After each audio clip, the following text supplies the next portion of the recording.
கர்த்தருடைய பரிசுத்த நாமத்திற்கு ஸ்தோத்திரம்.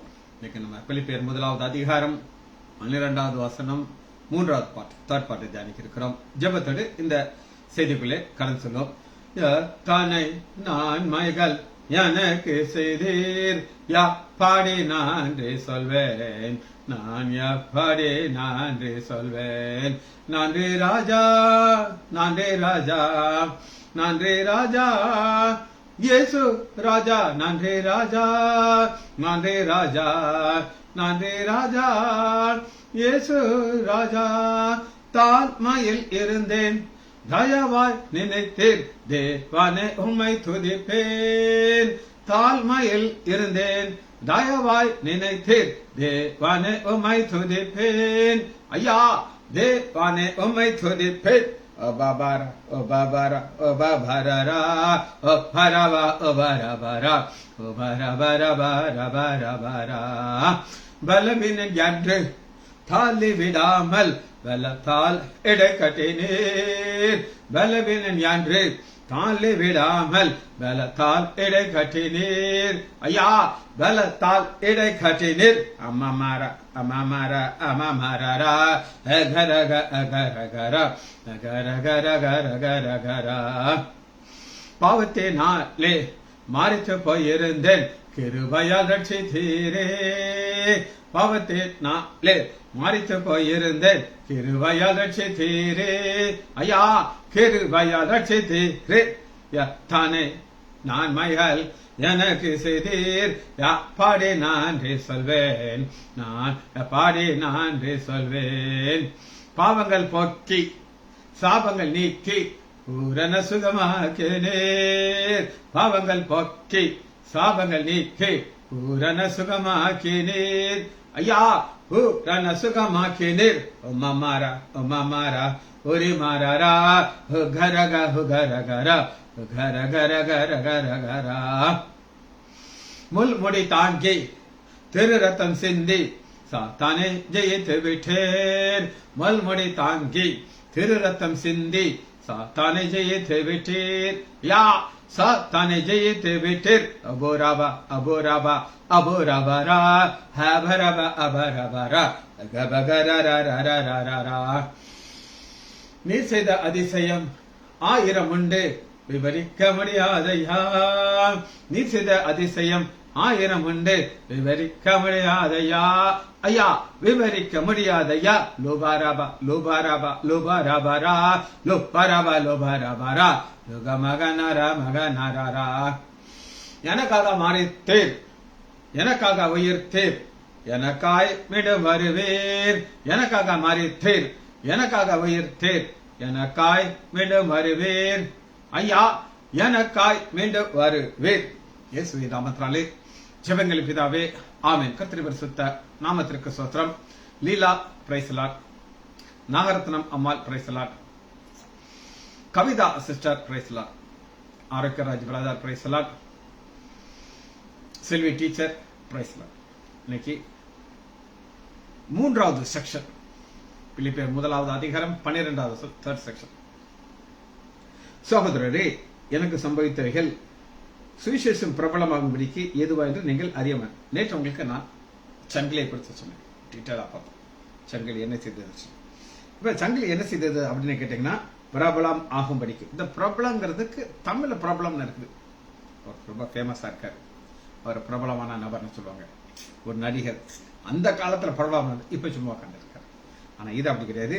இது என்ன கொடுத்துருக்காருன்னா, இங்கிலீஷ்ல ப்ரோக்ரஸ், ப்ரோக்ரஸ்ங்கிற ஒரு வார்த்தை இங்கிலீஷ்ல இருக்கு.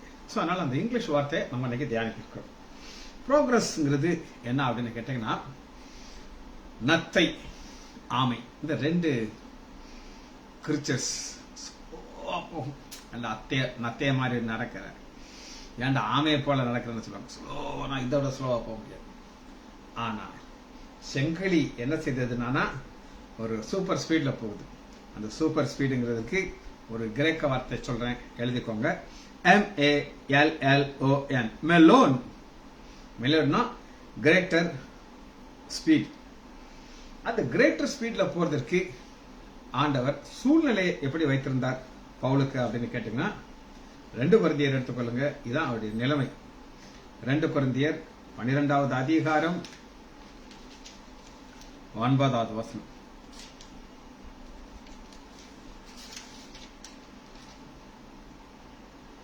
அதற்கு அவர், என் கிருபை உனக்கு போதும், பலவீனத்திலே என் பலன் பூர்ணமாக விளங்கும். அப்ப ஆண்டவர் கிருபையை கொடுத்து ஸ்பீட கொடுத்தார். பலவீனம் என்ன பலவீனம் சொல்லுங்க பாப்போம். இன்னைக்கு நம்ம காலையில எந்திரிச்சாச்சு, பிரேயருக்கு உட்கார்ந்தாச்சு, 8:30 மணி வரை நம்ம அந்த செய்தியை கண்டினியூ பண்ணுவோம். அப்புறம் நம்முடைய வேலையை பார்க்க ஆரம்பிச்சோம். யாருமே நம்மளை தடை பண்ண போறது கிடையாது. 10 மணிக்கு ஓப்பிக்கு போவேன், 12 மணி வரை வேலை பார்ப்பேன், வந்து சேர்ந்துருவேன். இது என்னுடைய ரொட்டீன் லைஃப். ஆனா இந்த 2 கையிலையும் விலங்கு போட்டு கெட்டி வச்சு ஏதாவது செய்ய முடியாது. இந்த ஆண்டவர் என்ன சொல்லுகிறார்னா, என்னுடைய கிருபை ஒரு ஸ்பீடை கூட்டிடும். பார்ப்போம். அதுக்கு அவர், என் கிருபை உனக்கு போதும், பலவீனத்திலே என் பலன் போதும். பலவீனம் இது நடக்கிற பலவீனம் கிடையாது. நத்தியை போல போக வேண்டிய ஸ்பீடை ஆண்டவர் புல்லட் ஸ்பீட்ல கொண்டு போறார். பிரபலம். அதுக்கு காரணம், என் கிருபை உனக்கு போதும். ஆண்டவர் சூழ்நிலையை பார்க்க மாட்டாரு. ஆனா பவுலுடைய இருதயத்திற்குள்ள ஒன்னே ஒண்ணுதான் இருக்கு. அது என்ன இருக்கு அப்படின்னு கேட்டீங்கன்னா, சுவிசேஷம். சுவிசேஷம் பிரபலம் ஆக வேண்டும். வாசிப்போமா. அப்போஸ்தலர் 20வது அதிகாரம் 24வது வசனம். அப்போஸ்தலர் 20வது அதிகாரம் 24வது வசனத்துல, ஆகிலும் ஒன்றை குறித்து நான் கவலைப்படுறேன். ஜெயில குறித்து கவலைப்பட மாட்டேன், கையில சங்கிலி போட்டிருக்க போட்டு கவலைப்பட மாட்டேன். என் பிராணனை நான் அருமையாக எண்ணேன். இதாங்க பவுலுக்கு தான் ஜீவனை விட எது முக்கியம் தேவைன்னா சுவிசேஷம். வாசிப்போமா. என் ஓட்டத்தை சந்தோஷத்தோடு முடிக்கவும், தேவனுடைய கிருபையின் சுவிசேஷத்தை பிரசங்கம் பண்ணணும். தேவனுடைய கிருபையின் சுவிசேஷத்தை பிரசங்கம் பண்ணணும். இதான் ஜீவனை விட சுவிசேஷத்தை, தேவனுடைய என்ன சுவிசேஷம்? கிருபையின் சுவிசேஷம். எங்க கிருபையின் சுவிசேஷம்? இன்னைக்கு நாம் நிர்மூலமாகாதபடி இருப்பது சுத்த கிருபை. ஜீவனை கொடுத்திருக்காரு, பலனை கொடுத்திருக்காரு, பேசுற சக்தியை கொடுத்திருக்காரு. ஆனா இது எதை குறித்து தான் பேசணும் அப்படின்னா, சுவிசேஷத்தை குறித்து தான் பேசணும். வேற எதை குறித்து பேசக்கூடாது. இன்னைக்கு அநேக ஊழியக்காரர்கள் 90%, நான் சொல்றது 90% போய் சொல்லலாம். நான் அவங்க புல்பிட்டில் ஏறிட்டாங்கன்னா, எங்களுடைய ஊழியம் அப்படின்னு சொல்ல ஆரம்பிப்பாங்க. எங்களுடைய ஊழியத்துல கிடைத்ததை பாருங்க, எங்க ஊழியத்துல கிடைத்ததை பாருங்க. ஒருத்தர் வந்தாருங்க, அவங்க அந்த ஊர் ட்ரெஸ்ஸையே கொண்டு வந்துட்டாரு. கொண்டு வந்து அந்த ட்ரெஸ்ஸை மாட்டி, எங்க ஊர்ல எப்படிலாம் டான்ஸ் ஆடுவாங்க, டங்க டங்க டங்க டங்க. சுவிசேஷத்தை குறித்து ஒரு வார்த்தையும் பேச. அப்படியே காணிக்கை கொடுங்கள், பேப்பரை கொடுத்து இதை ஃபில்அப் பண்ணி எங்களுக்கு மாதம் மாதம் அனுப்பிடுங்க. அவங்க இருதயத்துல பணம் தான் இருக்குது, எப்படின்னா அவங்களுக்கு காசு பிடிக்கணும். ஆனா பவுலுடைய இருதயத்துக்குள்ள இருந்தது சுவிசேஷம் பிரசங்கம் பண்ணப்படும். சுவிசேஷம் யாருக்கு பிரசங்கம் பண்ணப்படணும் அப்படின்னு கேட்டீங்கன்னா, இது அவருக்காக இல்ல, புறஜாதியாருக்காக இது பிரசங்கம் பண்ணும். புறஜாதியார் தான் இருதயத்துக்குள்ள வச்சிருந்தார். வாசிப்போமா. ரோமர் 1வது அதிகாரம் 14வது வசனம். கிரேக்கர்களை இவங்க எல்லாம் பார்த்தாங்கன்னா கோர். ஏன் கோர்னா, எங்களை அடிமையா வச்சிருக்கிறாங்க, எங்களை ஒரு கேவலமா வச்சிருக்காங்க. ஒரு பெரிய டப்பா இருக்கும், தூக்கி தால வச்சு நடாடா, 1 மைல் நடக்க சொன்னா 2 மைல் நடன்னு சொல்லி ஆண்டவர் சொல்லுகிறார். ஆனா இறுதிக்குள்ள வேதனையா இருக்கும், எங்க ஊர்ல வந்து எங்களை அடிமையா வச்சிருக்கிறானே சொல்லி. ஆனா அந்த ரோமருக்கு தான் பாருங்க 14 கிரேக்கருக்கும் மற்ற அந்நியருக்கும். அந்நியர்னா இந்த யூதர்கள் வந்து பாத்தீங்கன்னா அவங்க ஒரு விசேஷமான ஒரு பிரீட். அவங்க தங்களை வந்து ஒரு சுப்பீரியரா வச்சிருப்பாங்க, மற்றவங்களை கண்டுக்கிடவே மாட்டாங்க. இப்ப இவங்கள்ட்ட போய் என்ன சொல்ல வேண்டியிருக்கு? சுவிசேஷம். அது ஆண்டவர், அது பவுல் என்ன செய்யறாருன்னா, இது என்னுடைய வாஞ்சை, இதுதான் என்னுடைய இருதயமே அப்படிங்கிறார். அதான் அந்த ஸ்பீட் காரணம். அந்நியர்களுக்கும் ஞானிகளுக்கும் மூடலுக்கும் நான் கடனாளியா இருக்கிறேன். கடனாளி தான் என்னதுங்க? இப்ப கடனாளினா ஒரு கடன் வாங்கியிருக்கோம். ரீசெண்டா நான் கேள்விப்பட்டேன், தூத்துக்குடியில ஒரு பெரிய கோடீசன், அதாவது அவங்க விலாசத்தை சொன்னா எல்லாருக்கும் தெரியும். அந்த மாதிரி ஒரு விலாசம். அந்த விலாசத்துல அவருக்கு ஒரு பையன். இந்த பையன் எவ்வளவு மோசமான பையன்னா, ஏகப்பட்ட கடன் வாங்கியிருக்கான்.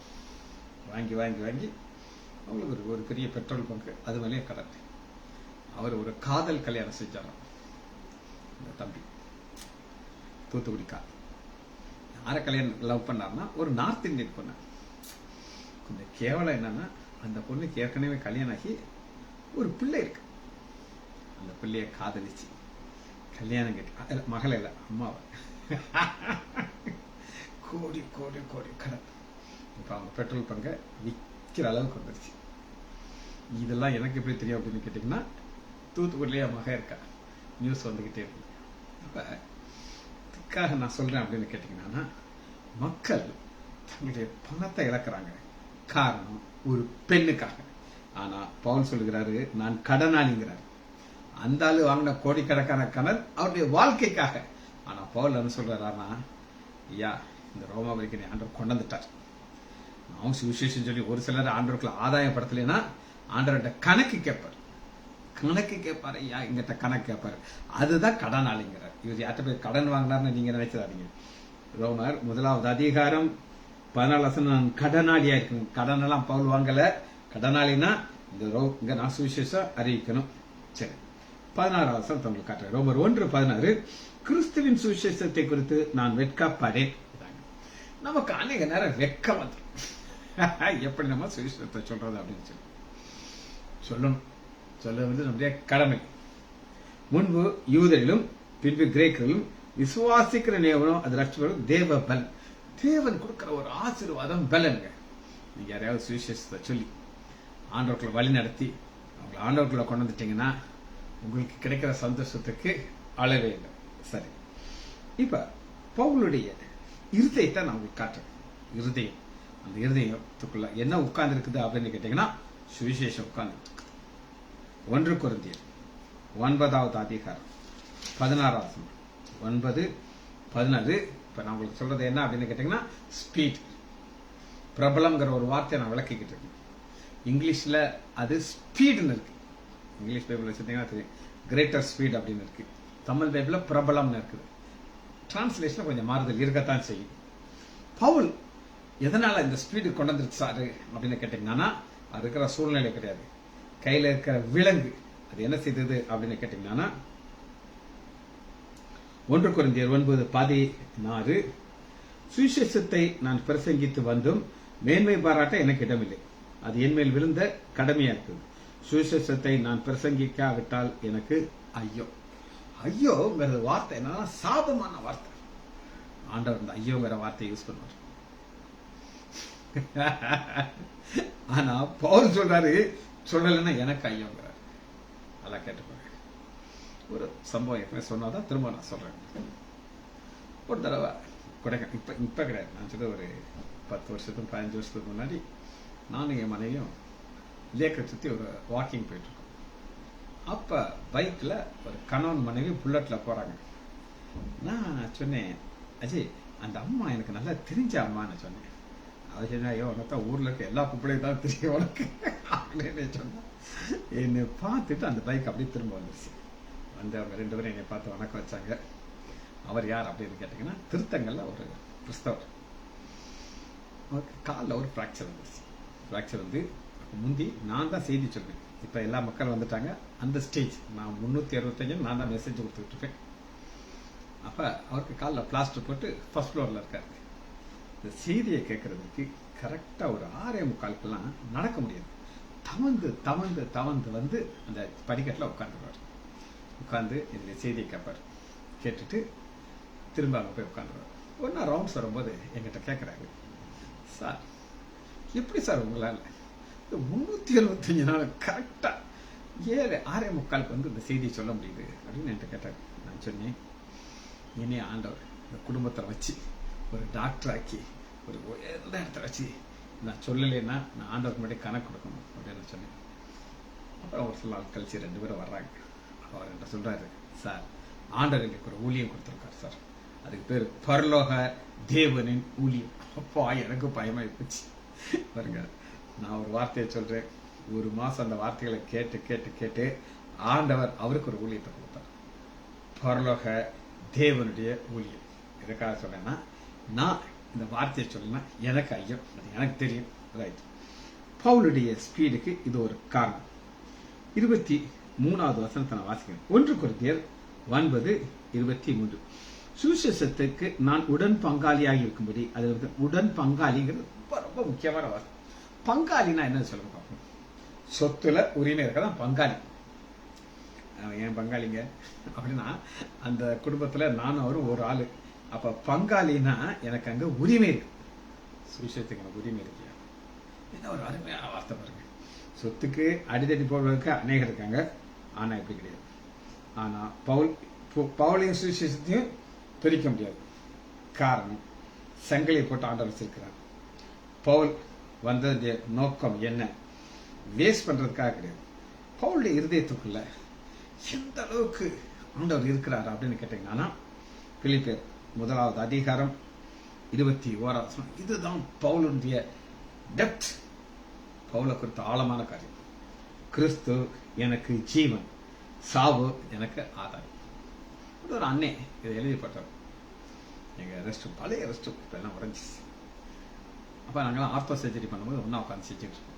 கேட்டார், அதுக்கு என்ன அர்த்தம்? கிறிஸ்து எனக்கு ஜீவன், சாவு எனக்கு ஆதாயம்னா என்ன அர்த்தம் அப்படின்னு கேட்டார். நான் சொன்னேன், இன்னைக்கு ஆண்டவராகி இயேசு கிறிஸ்து ஜீவனா மாறிட்டாரோ அன்னைக்கு நம்ம சும்மா இருக்க முடியாது. ஆண்டவருக்காக ஊழியம் செய்ய ஆரம்பிக்கும். வித்தியாசம் நான் ஊழியம் எல்லாம் ஒரே மாதிரி கிடையாது. ஒவ்வொருத்தரும் ஒரு வகையா ஊழியம் செய்வாங்க. ஊழியம் செய்து இந்த பூமியில இருக்கும்போது ஒரு வித்தியாசம் தெரியாது. ஒரு சிலர் ஆண்டவர் ஆசீர்வதிப்பாரு, உயர்த்துறாரு, அதெல்லாம் இருக்கட்டும் ஒரு பக்கம். ஆனா நம்ம இன்னைக்கு மரணம் வருது, மரணத்துக்கு அப்புறம் ஆண்டவர் நம்மளை பரலோகத்துக்கு கொண்டு போவார். உனக்கு நான் என்னெல்லாம் சேர்த்து வச்சிருக்கேன் பாருப்பா. ஒரு ஊழியக்காரருடைய சாட்சி. அது எவ்வளவு உண்மைன்னு எனக்கு தெரியாது, நல்லா சொல்றாங்க. ஒரு நாள் அவரை ஆண்டவர் பரலோகத்துக்கு கொண்டு போறாங்க. கொண்டு போய் இவர் செய்த ஊழியத்துக்காக ஆண்டவர் கொடுக்கிற ரிவார்டு, அந்த வெண்கிரீடம், அந்த மேன்ஷன், எக்ஸெட்ரா எக்ஸெட்ரா எக்ஸெட்ரா எல்லாத்தையும் பார்ப்பாங்க. ஆனா இவர் திரும்ப வர்றாராம். வந்துட்டு சொல்றாராம், இவ்வளவு ஆசீர்வாதம் ஆண்டவர் கொடுத்தோம்னா நான் இன்னும் அதிகமா ஓடி இருக்கேங்கிறார். இவ்வளவு ஆசீர்வாதம். அதாவது கிறிஸ்தியனுக்கு ஜீவன்ல அந்த ஜீவன் உள்ள இருந்துச்சுன்னா சாவு ஆதாயம். அன்னைக்கு உங்களுக்கு கோடிக்கணக்கான ஆசீர்வாதம் அன்னைக்கு தான் நீங்க பார்க்க முடியும். அதான் கிறிஸ்து எனக்கு அந்த அளவுக்கு பிரிக்க முடியும். அதனாலதான் ஸ்பீடு கொடுத்து அந்த ஸ்பீடு குடி அவருடைய லாஸ்ட் மூச்சு. நீ அவ்வளவுதான், மறிக்க போகிறார். வாசிப்போமா? 2 தீமோத்தேயு 4வது அதிகாரம் 7வது வசனம். நல்ல போராட்டத்தை போராடு. ஒரு சிலர் வாழ்க்கையை நான் பார்த்திருக்கேன். அவங்க கடைசியில் சொல்லுவாங்க, ஏன்டா இதை நான் எடுத்துக்கிட்டேன், ஏன் இந்த வேலைக்கு வந்தேன், ஏன் இதை வந்தேன் அப்படின்னு சொல்லி. எங்க ஹாஸ்பிட்டல்ல ஒரு பொண்ணு இருக்கா. அவ ஆண்டவரை ஏற்றுக்கொண்ட பொண்ணு. பேரெல்லாம் மாத்திட்டா, கமல் போட மாட்டா, நகை இருக்காது, ஒண்ணு இருக்காது. ஆனா பைபிள் அது தொட்டு கூட பார்க்கணும். நான் அவள்கிட்ட கேட்டேன், ஏமா நீ, ஏன்னா அவ என்கிட்ட இதுக்கு வந்தானா சண்டே சர்ச் பெர்மிஷனுக்காக வந்தான். நான் சொன்னேன், பெர்மிஷன் போட்டெல்லாம் போறையே, நீ பைபிள் வாசியா இருக்கேன். சார் நான் நைட்டு தான் சார் வாசிப்பேன், பகல்லாம் வாசிக்க மாட்டேன் சார். எப்போ வாசிப்பேன்? நைட்ல வாசிப்பேன். நீ ஆண்டவரை ஏத்துக்கிட்டது ஏதாவது உன் வாழ்க்கையில் மாறுதல் இருக்காமான்னு கேட்டு குவாய்ட்டா இருக்க. ஏற்றுக்கொண்டா, நோ ப்ராக்ரஸ். காரணம் அவளுக்கு ஆண்டவருக்கு சம்மந்தமே கிடையாது, நோ கான்டாக்ட். நான் கேட்டேன், ஏமா நான் பைபிள் ஸ்டடி நடத்துறது உனக்கு தெரியுமான்னு கேட்டேன். தெரியாது சார். எனது தெரியாது சார். உண்மையிலே தெரியாது சார். தெரியும் சார், ஆனா நான் பார்த்ததில்லை சார். இப்ப நான் அந்த காலத்துல சாம் ஜெபத்துடைய கேசட்டை காசு கொடுத்து வாங்கி அதை உட்காந்து கேட்டு எழுதிட்டு இருக்கேன். ஸ்டாலின் தெரியும், ஆர் ஸ்டான்லி மெசேஜ். இப்பெல்லாம் யூடியூப்ல ஃப்ரீயா வருது. அந்த காலத்துல ஃப்ரீயாலாம் கிடையாது. கேசட்டை காசு கொடுத்து வாங்கி எழுதுனேன். எழுதி எழுதி எழுதி எழுதி புஸ்தகமா எழுதணும். அதனால ஆண்டவர் எங்களை உயர்த்தி இருக்கிறார். ஆனா இவங்களுக்கெல்லாம் அந்த ஒரு வாஞ்சையே இல்லை, ரன் ஓடுறதுக்குள்ள தர்ஸ்ட் இல்லை. ஆனா பவுல் சொல்லுகிறாரு, முடிக்க போறாரு, தலை போப்பது, நல்ல போராட்டத்தை போராடினோம், ஓட்டத்தை முடித்தேன், விசுவாசத்தை காத்துக்கொண்டேன். விசுவாசத்தை காத்துக்கொண்டு தான் கடைசி சொல்றாரு, எனக்காக நீதியின் கிரீடம் வைக்கப்பட்டிருக்கு. பவுலுடைய வாழ்க்கையில ஒரு ஓடுறதுக்கு காரணம் ஸ்பீடு. ஏன் ஸ்பீடு வந்துச்சுன்னா இது அவருடைய ஆட்டிடியூட். இப்ப எல்லாரும் ஒரே மாதிரி எடுத்துக்கொள்ள மாட்டாங்க. ஒரு சிலர் ஆண்டவரை ஏற்றுக்கொள்ளும் பொழுது பயங்கர ஸ்பீட்ல இருப்பாங்க. வசனத்தில் ஆதியிலே கொண்ட அன்பை நீ விட்டு விட்டா என்று உண்மையில் எனக்கு ஒரு குறை உண்டு. இன்னைக்கு இங்க எத்தனையோ பேர் கேட்டுட்டு இருக்கீங்க, ஆண்டவர் உங்களை பார்த்து இப்படி குற்றப்படுத்துவாரா அப்படின்னு பாருங்க. பார்த்தானா இந்த நல்ல போராட்டத்தை போடுறாடினே நீங்க சொல்ல முடியாது. சரி, இனி அந்த வார்த்தைக்கு இன்னும் விளக்கத்தை நான் உங்களுக்கு காட்டப்படும். ப்ரோக்ரஸ் இங்கிலீஷ்ல ப்ரோக்ரஸ். உங்களுக்கு ஒரு ரிப்போர்ட் கொடுப்பாங்க, ப்ரோக்ரஸ் ரிப்போர்ட். கேள்விப்பட்டிருக்கீங்களா? எனக்கெல்லாம் கொடுப்பாங்க. ரொம்ப சோகமாயிடுவேன், ஏன்னா பாஸ் ஆக முடியாது. ஆனா எங்க அப்பா துருட்டவே மாட்டாங்க, கையில் போட்டு போட்டுருவாங்க. இந்த ப்ரோக்ரஸ் ரிப்போர்ட் மாதிரி ஆண்டவர் அந்த ப்ரோக்ரஸ் காட்டுவாங்க. தமிழ்ல பிரபலம் சொன்னேன். கிரேக்க வார்த்தை தேவைன்னா எழுதிப்பாங்க, தப்பு கிடையாது எழுதிக்கிறது. ப்ரோ அதே தான், PRO ப்ரோக்ரஸ். ப்ரோ அது ப்ரோ போட்டு KOPE ப்ரோகோபி. PROKOPEE மேல வரும், அதை எழுத்து வாசிக்கணும். இது என்ன அப்படின்னு கேட்டீங்கன்னா, ஒரு ஸ்பீட், ஒரு கார், ட்ரெயின் இதெல்லாம் ஸ்பீடா போகும். அது ஸ்பீடா போறதுக்கு எந்த தடை இருக்காது. நல்லா கேட்டுக்கணும். எவனாவது சூசைட் பண்றதுக்கு நடுவில் விழுந்தான்னா அது நிக்கலாம் மாட்டாங்க, அடிச்சு போயிட்டே இருப்பாங்க. ஒரு நாய் உள்ள வந்துச்சுன்னா நிப்பாட்ட மாட்டாங்க, அடிச்சு போயிட்டே இருக்கும், நான் ஸ்டாப்பா போயிட்டு இருக்கும். ஆனா இந்த ப்ரோக்ரஸ்ல பாத்தீங்கன்னா எப்படி இருக்குன்னா, ஒரு அப்ஸ்ட்ரக்ஷன் இருக்கு. அந்த அப்ஸ்ட்ரக்ஷன் மேல போறதான் இந்த ப்ரோகோபி. இது என்ன நான் சொல்றேன். ஒரு 2 தேசம் சண்டை போடுது, எதிரி வந்திருக்கான். வந்து அந்த தேசத்தில் உள்ள 6 பேரும் சண்டை போடுறான். அவன் இந்த மாப்பிள்ள வர்ற மாதிரி தாதாதான் உள்ள போக முடியாது. அவனுக்கு எப்படியாவது இவங்களை தடுத்து நிறுத்தணும்னு பார்ப்பான். இவன் என்ன செய்திருவான், எவ்வளவு நீ தடு, நான் முன்னாடி போயிட்டே தான் இருக்கேன். என் பக்கத்துல எத்தனை பேர் செத்தாலும் பரவாயில்ல, நீ என்ன செய்யணும், எனக்கு அந்த தேசம் வேணும், அங்க எந்த தேசத்தின் கொடி பறக்கணும். அதனால அந்த ரெசிஸ்டண்ட தாண்டி தாண்டி தாண்டி தாண்டி போறது. இதுக்குத்தான் நம்ம தான் ப்ரோகோபிங் பார்க்கணும். இப்ப மாப்பிள்ள வர்றாரு. மாப்பிள்ள வரும்போது எப்படி வருவார் சொல்லுங்க. ஒரு பெரிய ஒரு கொடை இருக்கும், மணி கொடை அப்படிங்கிறாங்க. ஒருத்தன் பிடிச்சிக்கிட்டே இருப்பான், கொட்டாலாம் அடிச்சுட்டு இருப்பாங்க. அப்படி எதிர்த்து வருவார். பொண்ணு வீட்டுல இருந்து மலரெல்லாம் தூவி ஒரு வணக்கம் வச்சு கழுத்துல ஒரு மாலையும் போட்டு ஒரு செயினையும் போட்டு கூட்டிட்டு உள்ள போவாங்க. அது ப்ரோக்ரஸ் கிடையாது, அது மாப்பிள்ளைக்கு தான் அந்த இது. ஆனா இங்க சுவிசேஷம் அறிவிக்கும் பொழுது பயங்கரமான தடைகள் இருக்கும். தடைகளை மீறி என்ன செய்யணும், எதிர்த்து எதிர்த்து எதிர்த்து போகணும். சரி, ஹிட்லருடைய லைஃப்ல ஒரு சம்பவத்தை உங்களுக்கு காட்டு. ஹிட்லருக்கு ரஷ்யாவை பிடிக்கணும்னு பெரிய ஆசை வந்துருச்சு. ரஷ்யாவை பிடிக்கிறதுக்கு ஃபுல் ஃபோர்ஸ்ல பிளான் பண்ணாங்க. ஆனா எல்லாரும் சொன்னாங்க, ஹிட்லர் நீங்க போனா தோத்துருவீங்க. என்னய்யா இந்த மாதிரி 1000 பேர் சொல்றத நான் கேட்டிருக்கேன், என்னக்கெல்லாம் முடியும் ஓட்டு இருக்காரு. ஆனா என்னெல்லாம் அவருக்கு நெகட்டிவ் சூழ்நிலை கேட்டீங்கன்னா, பனி பயங்கரமா ரஷ்யால பனி பெய்ஞ்சிட்டு இருக்கு நேரத்துல இவரு போறாரு. வெளியே பாதை அவங்களுக்கு தெரியல. அங்க உள்ள மக்களுக்கு பனி ஒரு மேட்ரே கிடையாது. பிறக்கும் போதே பனியில இருந்து தான் பிறந்திருக்காங்க. அங்க ப்ராப்பர் ட்ரெஸ் போட்டிருக்காங்க. ஆனா ஹிட்லருடைய முதல் தோல்வி அங்கதான். காரணம், அவர் தேவையில்லாம உள்ள போயிட்டாரு. அந்த குளிர் பனியில அவருக்கு பாதை சரியா தெரியும். ஃபர்ஸ்ட் டைம் ஹிட்லர் தோத்து திரும்ப வந்தார். சரி, பவுலுக்கு தடை பண்றது பனிக்கட்டி கிடையாது, கிடையாது, பனிக்கட்டி எல்லாம் கிடையாது. பவுலுக்கு யார் தடை செய்யறான்னா, சாத்தான் தான் தடை செய்யறான். சாத்தான் எப்படி தடை செய்யறான்னு சொல்லி உங்களுக்கு பைபிள் நான் காட்டப்படுறேன். எடுத்துக்கலாம். 1 தெசலோனிக்கேயர்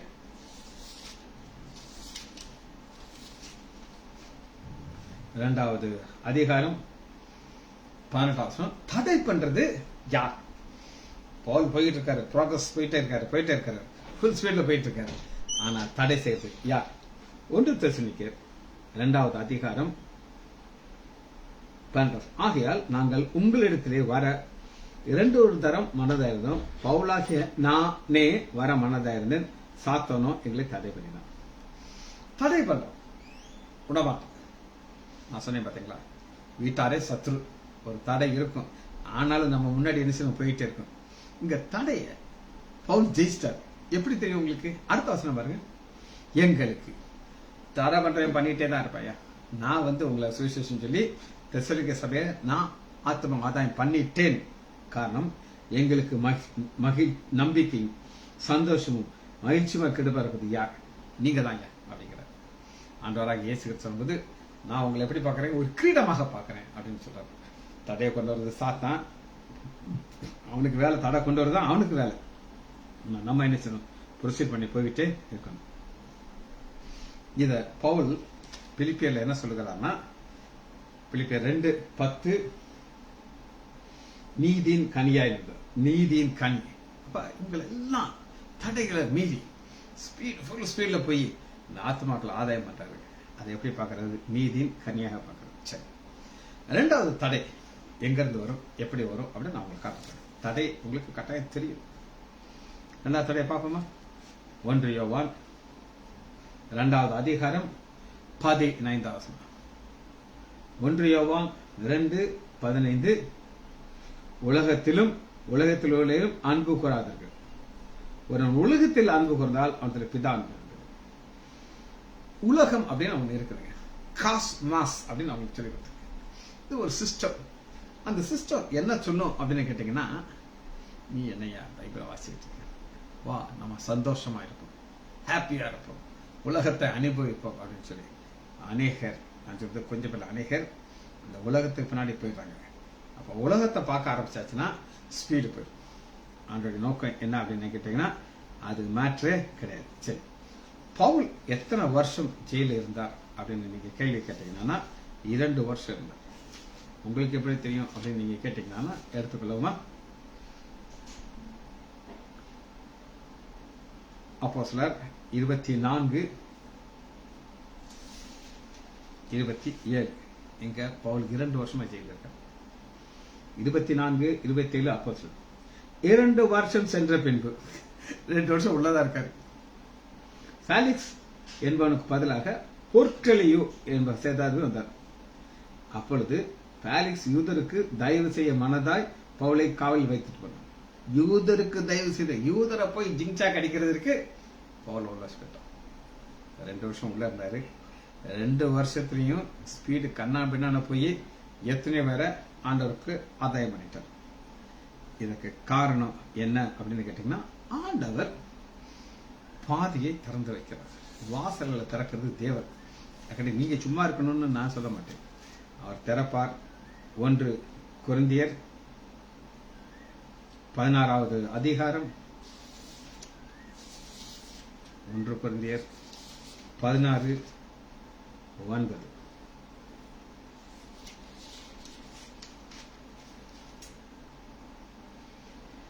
ஏனெனில் இங்கே பெரிதும் அனுகூலமான கதவு எனக்கு திறக்கப்பட்டிருக்கிறது. விரோதமாக செய்கிறவர்கள் அநேகர் இருக்காங்க. ஆனா எனக்கு கதவு திறந்திருக்கு. நான் எப்பவுமே அவர் தாங்க பார்ப்பேன். ஆண்டவர் உங்களை என்னையும் தெரிந்து கொண்டார். ஒரு ஞானத்தை கொடுத்திருக்கிறார், ஒரு பாதையை கொடுத்திருக்கிறார். சுவிசேஷத்தை நம்ம சொல்லலைன்னா நமக்கு ஐயோ, எத்தனையோ பேர்கள் இதை செய்யாம இருக்கிறாங்க. ஆண்டவர் அவர்களுக்கு கணக்கு ஒப்பு. 2 தீமோத்தேயு 2வது அதிகாரம் 10வது வசனம். 2 தீமோத்தேயு 2:10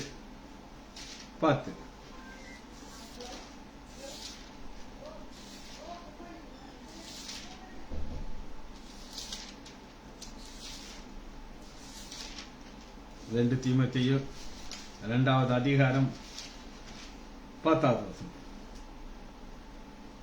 ஆகையால் தெரிந்து கொள்ளப்பட்டவராகிய கிறிஸ்து இயேசுவினாலே உண்டான ரட்சிப்பை நித்திய மகிமையோடு பெற்றுக்கொள்ள. நித்திய மகிமை பவுல் ஓடுறதுக்கு காரணம்னா நித்திய மகிமை. இன்னைக்கு உலகத்துல பூமியில நம்ம எத்தனையோ காரியங்கள் சம்பாதிக்கிறோம். நம்ம எல்லாத்தையும் நம்ம அனுபவிக்க முடியுமா? முடியாது. ஒரு சிலர் செய்யறாங்க, அது வேற. எனக்கு பெரிய ஆசை ஏன் சொத்து என் பிள்ளைகளுக்கு போதும். மரியாள் இருக்கா, மரியாளுக்கு ஒரு வீடு கிடைச்சிச்சு. நான் போய் ஜோம் பண்ண போனேன். இப்ப நான் சொன்னேன், ஆண்டவரே இந்த வீடு மரியாளுக்கு அப்புறம் அவ பிள்ளைகளுக்கு வரணும். நீங்க இந்த எல்கையை ஆசீர்வதிக்கணும். ஆண்டவர் ஜபத்துக்கு பதில் சொல்லி எல்கையை ஆசீர்வதிச்சு பின்னத்து வீடையும் கொடுத்தார். ஒரு ஜபத்துக்கு பதில் கேட்டாதான் அடுத்தது கொடுப்பார். அது என்னது? பிள்ளைகளுக்கு வரணும், சந்ததிகளுக்கு வரணும். ஆனா அநேகர் என்ன செய்வாங்கன்னா, அவங்க சொத்தை வித்து ஃபாரின் போறது எக்ஸெட்ரா என்னத்தையாவது செஞ்சு அவங்க எல்லாத்தையும் முடிச்சுவாங்க. அதனாலதான் பவுல் சொல்லுகிறாரு 2 தீமோத்தேயு 2வது அதிகாரம் 10வது வசனம், ஆகையால் தெரிந்து கொள்ளப்பட்டவர்கள் கிறிஸ்து இயேசுனாலே உண்டாகும் ரட்சிப்பை நித்திய மகிமையோடு பெற்றுக்கொள்ளத்தக்கதாக சகலத்தையும் அவர் நிறுத்துவார். சகிக்கிறேன். சகிக்கிறாருங்க. நித்திய மகிழ்வு என்னை ஆண்டவர் ஆசீர்வதிப்பாரு. நானே சரி சகித்துக் கொண்டிருக்கேன். இந்த ஸ்பீடு போய்கிட்டே இருக்கும். இதை யாருமே நிறுத்த முடியாது. சரி, ஒரே ஒரு சம்பவத்தை சொல்லி நான் அந்த செய்தியை முடிக்க போறேன். ஜான் பனியன், நம்ம இந்த பனியன் கிடையாது, ஜான் பனியன். இவர் 17ஆம் நூற்றாண்டுல வாழ்ந்த மனிதர். இவர் எழுதிய ஒரு ஃபேமஸான புக் எல்லாருக்கும் தெரியும், மூச்ச பிரயாணம். அது இவ்வளவு ஃபேமஸ் அப்படின்னு நீங்க கேட்டீங்கன்னா, நம்முடைய பைபிள்னா மேக்சிமம் லாங்குவேஜ்ல டிரான்ஸ்லேட் பண்ணப்பட்டிருக்கு. பைபிளுக்கு அடுத்தபடியாக அதிகமான மொழியில டிரான்ஸ்லேட் பண்ணது மூச்ச பிரயாணம். இவர் நிறைய சுவிசேஷம் சொல்லிக்கிட்டே இருக்கார். அநேகர் ஆண்டவர்களை வழி நடத்துறார். ஆனா சர்ச் ஆஃப் இங்கிலாந்து என்ன கேட்டீங்கன்னா, இவங்க வந்து இந்த புரோட்டஸ்டன்ட்டுக்கு முன்னாடி உள்ள காலங்களில் வாழ்ந்தவர்கள். அவங்களுக்கு இந்த பிரசங்கம் எல்லாம் பண்ண பிடிக்காது. அதனால இவரை கொண்டு ஜெயில தூக்கி போட்டாங்க. பெட்ஃபோர்ட்ங்கிற ஒரு ஊர் இங்கிலாந்துல இருக்க அந்த ஊர்ல ஜெயில தூக்கி போட்டாங்க. இவர் காலையில் என்ன செய்வாரு, அந்த அவர் சிறைச்சாலை வாசல் கிட்ட இருக்கு, அப்படி நிற்பாரு. நின்றுட்டு இயேசுவை குறித்து நான் உங்களுக்கு சொல்லுகிறேன்னு பிரசங்கத்தை ஆரம்பிப்பார். கூட்டம் பார்த்தீங்கன்னா அங்க ஜெயில இருக்கிறவங்க எல்லாம் கூட்டிடுவாங்க. ரோட்ல போறவெல்லாம் நின்று அப்படியே பிரசங்கத்தை கேட்பாங்க. கூட்டம் பிரசங்கம் போக போக போக மக்கள் அப்படி நகர மாட்டாங்க. இவரும் சொல்லிட்டே இருப்பார். பார்த்தானே ஏன்னா உள்ள தூக்கி போட்டாலும் இது எந்த சாட்டை பண்றான்ட்டு இதை மாற்றி வந்துட்டு உள்ள ஒரு தூரத்துல ஒரு ஜெயில், அதாவது அங்கிருந்து பார்க்கலாம் முடியாது, அங்க தூக்கி போட்டாங்க.